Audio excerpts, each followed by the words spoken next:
Merci. Ce droit de réponse est exercé à la suite de la déclaration tendancieuse faite tout à l'heure par le délégué du Maroc contre l'Algérie. Tout en regrettant l'acharnement de la délégation du Royaume du Maroc contre mon pays, je lui demande de nous dire pourquoi il se lance dans ce tissu de désinformation. Ma délégation ne souhaiterait pas verser dans la polémique.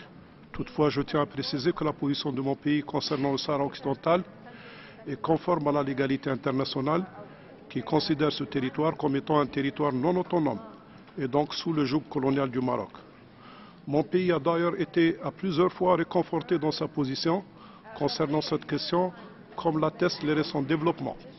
En effet, dans une décision de l'Assemblée de l'Union africaine, prise lors de sa 30e session ordinaire janvier dernier, les chefs d'État et de gouvernement africains ont appelé le Royaume du Maroc et la République arabe sahraoui démocratique à s'engager sans condition préalable dans des négociations directes et sérieuses pour la tenue d'un référendum libre et équitable pour l'autodétermination du peuple du Sahara occidental.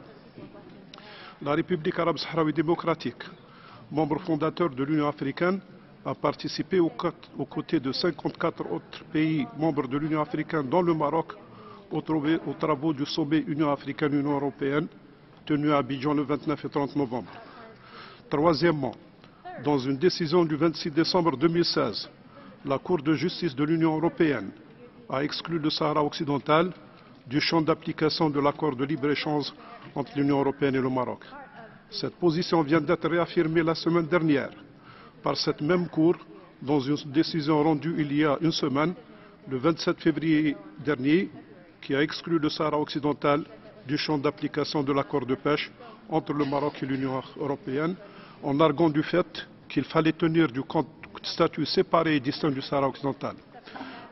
Quatrièmement, dans un arrêt rendu le 23 février 2018, la Cour sud-africaine de haute instance a statué que la cargaison de phosphate en provenance du Sahara occidental à bord du navire Cherry Blossom, qui a été confisqué à Port Elizabeth l'année dernière, est la propriété exclusive de la République arabe sahraoui démocratique.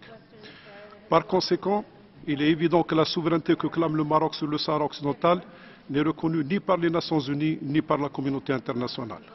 Face à ces décisions historiques et significatives prises par l'Union africaine, la Cour européenne de justice et la Cour de justice sud-africaine, les attaques du délégué du Maroc contre l'Algérie sont de simples gesticulations d'un pays aux abois qui essaye de cacher, comme le dit un proverbe algérien, donc de cacher le soleil avec un tamis.